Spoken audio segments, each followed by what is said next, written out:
नमस्कार, तुम्हा सगळ्यांचं अतुल सर इंग्लिश क्लास ह्या युट्यूब चॅनलवर स्वागत. आज सेशनमध्ये आपण प्रिपोजिशन्स याविषयी आपण शिकणार आहोत. बघा, त्याच्या आधी ह्या आधीच्या सेशनमध्ये आपण प्रिपोजिशनची व्याख्या व त्याची माहिती या गोष्टींवर आपण अभ्यास केलाय. त्याची लिंक तुम्हाला मी डिस्क्रिप्शन बॉक्समध्ये देते आणि वरती आय बटन मध्ये पण देते, पाहून घ्या. ते समजल्याशिवाय तुम्हाला हे लक्षात येणार नाही. बघा, काइंड्स ऑफ आधी प्रिपोजिशन म्हणजे काय हे समजून घेऊ. प्रिपोजिशन म्हणजे काय? शब्दयोगी अव्यय. बघा, तुम्हाला थोडक्यात सांगतो. शब्दयोगी अव्यय काय करतात की दोन शब्दांना जोडणारा जो शब्द आहे त्याला तुम्ही काय म्हणता? शब्दयोगी अव्यय म्हणजेच प्रिपोजिशन्स. आता त्याचे काय काइंड्स ऑफ प्रिपोजिशन्स किती आहेत? सिंपल आहे, सिंपल प्रिपोजिशन आहे, नंतर कंपाऊंड प्रिपोजिशन आहेत, नंतर फ्रेजेस म्हणजे एकापेक्षा दोनपेक्षा जास्त शब्द, राईट. त्याला फ्रेजेस असेही म्हणतात किंवा फ्रेझल वर्ब्स पण म्हणतात. बघा, त्याच्यामध्ये काय असते, जसे किंवा लुक फॉर हे काय तुमचं प्रिपोजिशन आहे आणि लुक काय तुमचं वर्ब आहे, त्याला फ्रेझल वर्ब पण म्हणतात. बघा, मागील सेशनमध्ये मी तुम्हाला त्याचे 5 गट सांगितले होते, हे की नाही? 5 गटांचा अभ्यास केला होता की त्यानुसार तुम्हाला त्याचा अभ्यास करायचा आहे. आता ह्याच्यामध्ये जे पहिलं आहे तुमचं स्थल किंवा पहिलं आहे स्थल किंवा स्थितीदर्शक शब्दयोगी अव्यय म्हणजेच काय? बघा, ह्याविषयी मी ह्या आधीच्या सेशनमध्ये तुम्हाला पूर्ण एक्सप्लेन केलेले. आता ह्याच्यामध्ये आपण स्थिती आणि स्थल रिलेटेड जे कुठले प्रिपोजिशन्स आहेत आपण त्याचाच फक्त अभ्यास करणार आहोत. बघा, हे तुमच्या लक्षात आलं. आता स्थल आणि स्थितीदर्शक शब्दयोगी अव्यय ह्यांना तुम्हाला काय करायचंय? ज्यावेळेस तुम्ही वेळेने प्रश्न विचारता मग काय होतं की तुम्हाला यू गेट आन्सर. काय तुम्हाला आन्सर मिळतं म्हणजे काय? उत्तर मिळतं. काय असे प्रिपोजिशन की त्यांना तुम्ही वेरने जर प्रश्न विचारला तर तुम्हाला उत्तर मिळतं. बघा, आता कुठले कुठले आपण एक एक करून त्याचा अर्थही पाहू, त्यांचा वाक्यात उपयोग पण बघू. पहिला आहे तुमचं काय? अक्रॉस. बघा, मी एका साईडला लिहून देतो, नंतर तुम्ही लिहून घ्या. पहिला आहे काय? अक्रॉस.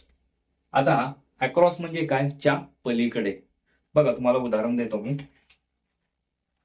पहिले एक्झाम्पल आहे बघा याचं. Can you swim across the river. म्हणजेच काय की तू नदी ओलांडून जाऊ शकतोस का? म्हणजे ह्या बघा, नदीचं पात्र असेल, तू हिकडनं हिकडं जाऊ शकतोस का? म्हणजे ही नदी आहे तुमची, ओके. हिकडनं हिकडं तू जाऊ शकतोस का? राईट. अशा वेळेस तुम्हाला काय वापरायचंय? अक्रॉस. त्याचं दुसरं उदाहरण पहा. A new bridge is being built across the river. म्हणजेच काय की नदीवर पूल बांधला जाते. बघा, पूल असा आहे बांधला जातो. पूल कसा आहे? असा बांधला जातो, आहे की नाही? म्हणजे एका बाजूपासून दुसऱ्या बाजूपर्यंत, म्हणजे एका ठिकाणाहून दुसऱ्या ठिकाणी. त्यावेळेस काय वापरायचं तुम्हाला? अक्रॉस म्हणजे च्या पलीकडे, म्हणजे इथून ते त्या बाजूने. आलं लक्षात? अशा वेळेस तुम्हाला काय वापरायचंय? अक्रॉस. आता त्याच्यानंतरचं पहा एक्झाम्पल काय आहे, लिहून घ्या, याचा अर्थ लिहून घ्या. बघा, ब्रिज कोठे बांधला जात आहे? नदीवर. म्हणजेच तुम्हाला वेरने जर तुम्ही प्रश्न विचारला तर तुम्हाला काय भेटतं? आन्सर. त्याच्यानंतर पहा आहे काय तुमचं? अमॉंग. बघा, अमॉंग. आता अमॉंगची माहिती घ्या. अमॉंग म्हणजे काय की दोनपेक्षा जास्त व्यक्ती किंवा गोष्टींमध्ये असं तुम्हाला दर्शवायचं असेल त्यावेळेस तुम्हाला काय वापरायचंय? अमॉंग. आणि किंवा मनात तुमच्या एखादी म्हणजे मनात तुमच्या संख्या निश्चित नसेल त्यावेळेस तुम्हाला काय? अमॉंगचा वापर करायचा आहे. बघा, दोन गोष्टी असतील तर त्यावेळेस तुम्ही काय वापरू शकता? बिटवीन. बरोबर. जर अनेक गोष्टी किंवा व्यक्ती असतील तर तेव्हा काय वापरणार तुम्ही? अमॉंग. जसे की बघा, आता मी जर म्हणलं की अतुल सर कुठे आहे, मग तुमचा आन्सर काय असेल? Atul sir is among the students. म्हणजे काय? अमॉंग स्टुडंट्स एक आहेत का? दोन आहेत का? अनेक आहेत, आहे की नाही? त्याच्यानंतरचं एक्झाम्पल पहा. ही disappeared among the crowd. म्हणजे तो गर्दीमध्ये दिसेनासा झाला. राईट. अमंग म्हणजे काय, च्यामध्ये, पण अनेका ह्याच्यामध्ये. ओके. म्हणजे ज्यावेळेस तुमच्या मनात संख्या निश्चित नसते की त्या व्यक्ती किती आहेत किंवा गोष्टी किती आहेत, त्यावेळेस काय वापरणार तुम्ही, अमॉंग. त्याच्यानंतरचं बघा, अमॉंगचं काय, च्यामध्ये. त्याच्यानंतरचं आहे ऍट, तिसरं ऍट. ऍट बघा, तुम्हाला काय करायचंय, ऍट एक ठराविक वेळ आणि एक ठराविक ठिकाण जर हे दर्शवायचं असेल तर त्यावेळेस तुम्हाला काय वापरायचंय, ऍट. लक्षात ठेवा. त्याच्यानंतरचं बघा, त्याचं उदाहरण, त्याने मला स्टेशनवर सोडलं, म्हणजे ही ड्रॉप ऍट द स्टेशन. काय, हे ड्रॉप्ड, सॉरी, त्याने मला, हे dropped me at the station, म्हणजे त्याने मला स्टेशनवर सोडलं. ऍटचा अर्थ जे तुम्हाला ठिकाण आणि वेळ हे दर्शवायचे असेल त्यावेळेस ऍट. बघा, द क्लास स्टार्ट्स ऍट 6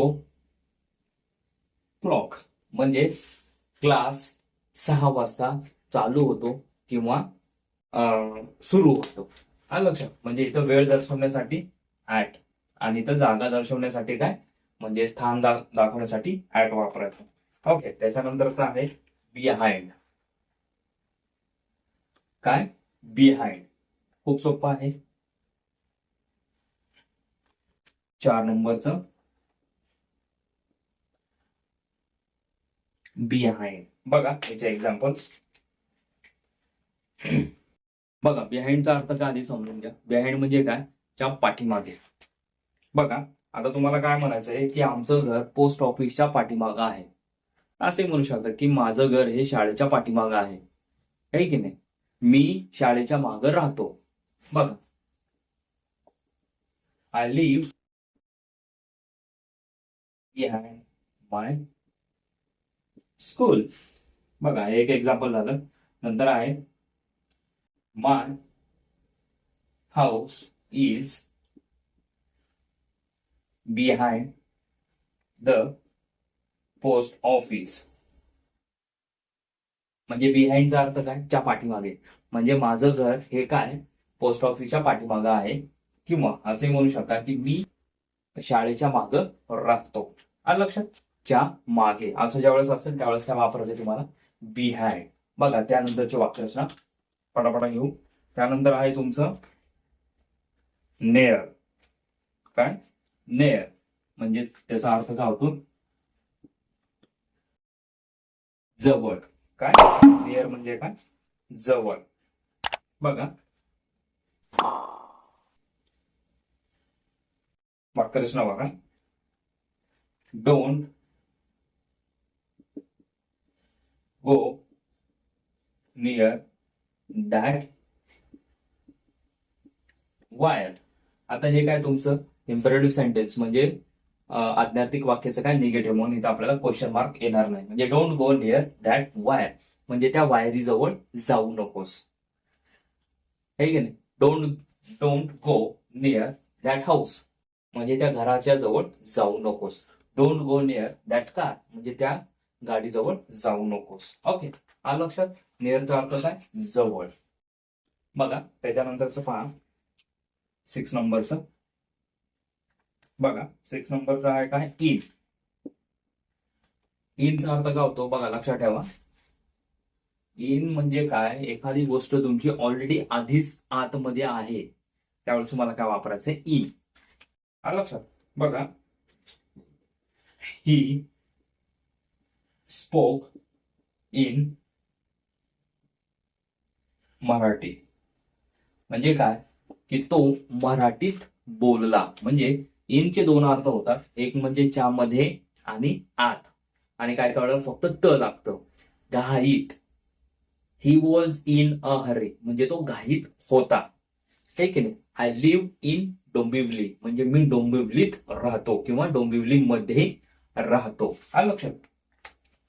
तो मराठीत बोलला किंवा तो मराठीमध्ये बोलला, दोन्ही अर्थांचं इनचा अर्थ दोन्हीमध्ये होतो. ओके, त्याच्यानंतर आहे काय, ऑन. तर ऑन म्हणजे काय, त्याचा अर्थ वर. Can you stand on your head, म्हणजे तू तुझ्या डोक्यावर उभा राहू शकतोस का? काय, तू तुझ्या डोक्यावर उभा राहू शकतोस का? अशा वेळेस तुम्हाला काय वापरायचंय, ऑन. म्हणजे ऑनचा अर्थ काय होतो, सर्वसाधारण म्हणजे काय, वर. त्याच्या अजून बरेच युजेस आहेत, पण इथं त्याचा अर्थ काय आहे, च्या वर. ते पण घेईन मी. त्याच्यानंतरच पहा, अंडर. काय, त्यानंतरचं आहे तुमचं अंडर, म्हणजे 8 नंबरचं. अंडर म्हणजे काय, च्या खाली. काय, अंडर म्हणजे काय, च्या खाली. बघा त्याची वाक्यरचना, दे लिव्ह बिलो अस, म्हणजे ते आमच्या खाली राहतात. म्हणजे लक्षात काय, की तुम्ही एका मजल्यावर राहता आणि त्याच्या वरच्या मजल्यावर मी राहतो. मग मी म्हणताना काय म्हणेल, की माझा मित्र हा माझ्या खाली राहतो. म्हणजे दे लिव्ह बिलो, सॉरी तर मी बिलोचं घेतलं, आपल्याला अंडरचं घ्यायचं एकदम, सॉरी. अंडरचं बघा, ही, सॉरी, ही वर्क्स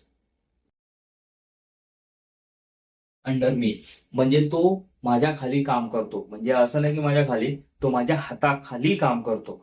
म्हणजे काय, च्या खाली. असं ज्यावेळेस तुम्हाला दर्शवायचं त्यावेळेस काय वापरायचं तुम्हाला, अंडर. ओके, खाली. म्हणजे I park my car under the tree, म्हणजे मी काय, माझी गाडी कुठं पार्क केली, झाडा खाली. ओके, त्याच्यानंतरच काय, बिटवीन, 9 नंबरचं. बघा, अमॉंग आणि बिटवीन मध्ये फरक काय. अमॉंग म्हणलं तर अनेकांमध्ये, राईट. बिटवीन म्हणलं तर फक्त 2च गोष्टींमध्ये. जसं की बघा, there is Amravati between Akola and Nagpur, म्हणजे नागपूर आणि अकोलाच्या मध्ये काय आहे, अमरावती आहे. बिटवीनचा अर्थ काय, जेव्हा 2 गोष्टींमध्ये तुम्हाला दर्शवायचं असेल त्यावेळेस तुम्हाला डोळे दाखवून काय वापरायचंय, बिटवीन. त्याच्यानंतरच पहा, 10 नंबरचं बघा, बिलो. आता इथं बिलोचा अर्थ बघा काय, मी मागाशी याचं उदाहरण दिलं होतं. बिलो म्हणजे काय, च्या खाली. बघा, दे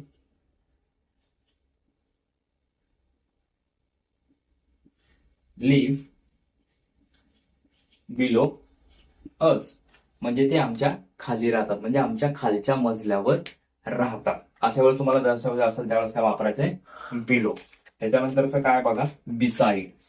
किती, बिसाईडचा अर्थ होतो की च्या बाजूला. काय, च्या बाजूला. म्हणजे ही केम, बघा वाक्यरचना बघा, ही came and Sat beside me, म्हणजे तो येऊन माझ्या बाजूला बसला. बघा, हे जे प्रिपोजिशन्स आहेत, हे वाले 12, हे तुमचे स्थल किंवा स्थिती दर्शवणारे शब्दयोगी अव्यय आहेत. यांना तुम्ही वेअर ने जो प्रश्न विचारला तर तुम्हाला उत्तर मिळतं. बघा, ह्याच्यानंतरचा जो प्रकार आहे तुमचा दुसरा जो गट आहे तो आपण पुढील सेशनमध्ये पाहू. ह्याच्यामध्ये काय डाऊट असेल तर कमेंट बॉक्समध्ये कमेंट करा आणि तो पुढचं लेक्चर घेऊ. तोपर्यंत जय हिंद, जय महाराष्ट्र.